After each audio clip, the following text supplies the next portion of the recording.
Hola, hola gente oyente, sean bienvenidos a este video en donde conoceremos 15 curiosidades de Hotel Transilvania Transformania.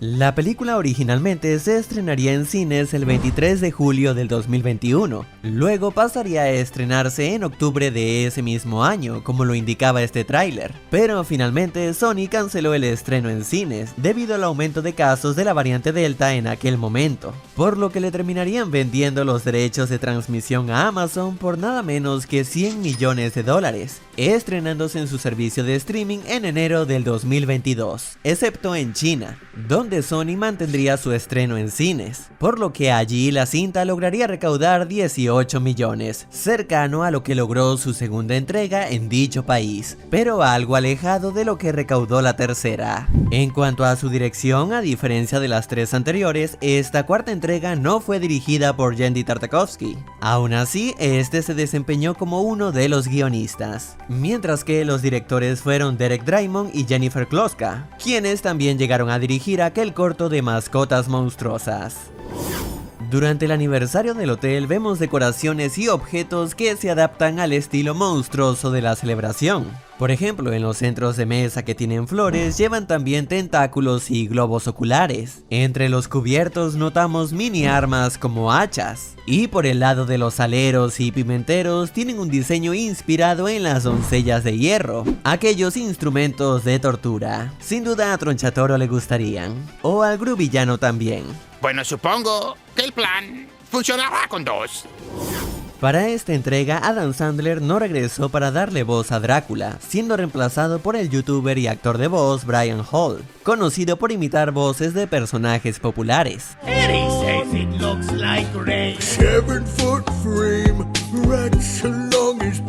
Él ya le había dado voz a Drácula en el corto de Mascotas Monstruosas. Otro actor que tampoco regresó para prestar su voz fue Kevin James, que le daba voz a Frank anteriormente. No se dio una explicación oficial de por qué no volvieron estos actores, pero algunos creen que fue debido a sus acuerdos con Netflix. Por otro lado, sus directores intentaron justificar el cambio de Sandler diciendo que debido a que en esta entrega Drácula pasa gran parte siendo humano, aprovecharon para darle un toque diferente en la voz. Aunque varios de los otros personajes, incluyendo Johnny, también se transformaron y siguieron conservando sus voces de siempre. Así que bueno, el punto es que no tuvimos ni a Kevin ni a Adam. ¿Y eso a quién que te afecta? Pero claro, en el doblaje no nos vimos afectados por esto, porque las voces siguieron siendo las mismas.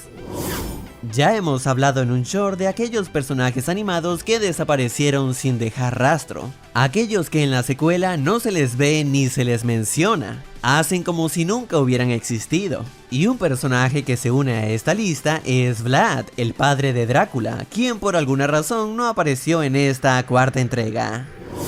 Cuando Drac trata de dispararle a Johnny para revertir la transformación, sin querer le dispara a un zombie que termina convirtiéndose en humano. En inglés, la voz de este personaje es la del director Derek Drymon. I'm human again. Y si de cameos hablamos, podemos mencionar el del streamer Ninja, quien le dio voz a este monstruo de cabello azul que aparece en la fiesta. Oh yeah. De los creadores de incluir el baile de la mochila para que los chicos vean que estamos en onda, llega ahora la inclusión de un baile de TikTok. Pues por un momento vemos a Wayne, el hombre lobo, haciendo el Renegade. Pero bueno, tampoco es tan extraño dado que esta franquicia siempre ha contado con referencias a ciertas modas o tendencias. Igual nada podría superar lo que fue probablemente el momento más extraño de la franquicia. Al igual que en las pelis anteriores, los personajes vuelven a contar con teléfonos de la marca Sony. Esto claro por quien produce las películas. Lo interesante es que los van actualizando en cada peli, pues aquí los smartphones que vemos parecen tratarse del modelo Sony Xperia 1 Mark III, que salió en el 2021 costando cerca de $1000. En la tercera entrega, cuando los personajes viajaron en aerolíneas Gremlin, notábamos a Johnny algo asustado, ya que bueno, era el único humano y podía pasarle cualquier cosa en esa trampa mortal. Y ahora en esta cuarta entrega, cuando vuelven a viajar, Johnny está relajado, pues ahora es un monstruo, mientras que Drácula, siendo humano, está en pánico total. Un interesante cambio de roles, como cierta peli de cambio de cuerpos. Es como un viernes de locos, pero en martes, Drac. En la primera película, cuando Drácula llevó a Johnny a su habitación y le mostró la pintura de Marta, notamos que esta estaba cerca del ataúd de Drácula, pero ahora en esta cuarta entrega dicha pintura no se ve por ningún lado. De hecho, ni siquiera vemos otras fotos de la madre de Mavis, como si lo vimos por ejemplo en la segunda parte. Es posible que, dado que Drácula ahora está con Erika, los creadores hayan decidido omitir cualquier recordatorio de Marta. Aunque igual es triste que no hayan incluido nada de lo que fue el primer amor de Drácula. Cuando están en Sudamérica dentro del autobús, por el peso de Johnny, al vehículo le cuesta avanzar, así que nuestro amigo pelirrojo decide romperlo para correr dentro de este, y así hacerlo avanzar junto a todas las personas, algo que sin duda puede recordar a Pedro Picapiedra. Cuando Wayne, interpretado por Steve Buscemi, se convierte en humano, este, para no hacerse responsable de sus hijos, finge ser otra persona. Soy Walter. Y resulta curioso que en la peli de Hubie Halloween del 2020, el personaje de Steve Buscemi piensa que es un hombre lobo y fingía llamarse precisamente Walter. Claro, señor Lambert. Walter.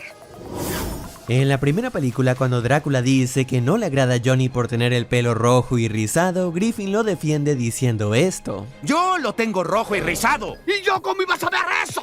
Y aquí en Transformanía se revela que no estaba bromeando después de todo. Y ya que hablamos del hombre invisible, hay que decir que desde que salió el tráiler muchos quedaron descontentos por la apariencia de este, por lo que algunos fans han hecho sus propias versiones de cómo creen que debería haber sido, pues el diseño que vimos fue criticado al no ser tan atractivo, y es que hasta hicieron una de esas peticiones en Shane.org donde exigían que le cambiaran el diseño. Obviamente Sony lo dejó tal cual, sin embargo sí que podemos ver una versión atractiva de este oficial. Pues cuando están en la cueva con los cristales, donde los reflejos se deforman, se alcanza a ver un Griffin bastante guapo. Chale, ni que estuviera tan carita. ¿Bromeas? Es un papucho. Durante el clímax, para que Mavis logre llegar a Johnny, los personajes la cubren del sol mientras ella va avanzando. Un guiño a aquella gran escena de la primera peli en donde la multitud disfrazada le hicieron cobertura a Drac para que este precisamente llegara hasta donde estaba Johnny.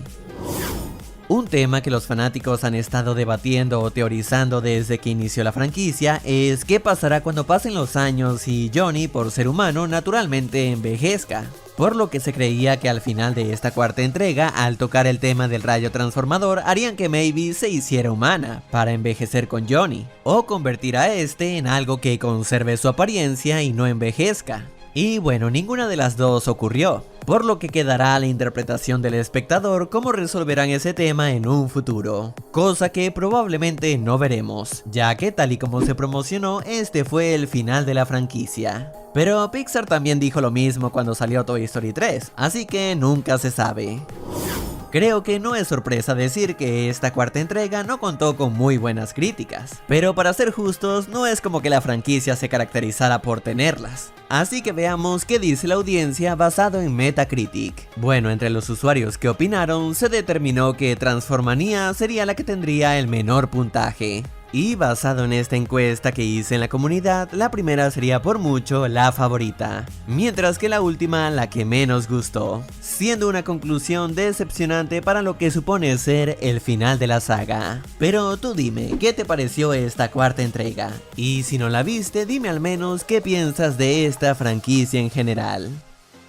Si el video te ha gustado, házmelo saber dándole manito arriba y compartiéndolo con tus amigos. También quiero agradecer a los miembros que han apoyado al canal. Y antes de irme le envío un gran saludo a Santrix, Alex Rodríguez, Iván Cruz y Jaser G. Y bueno, esto es todo. Hasta luego. Tu licencia.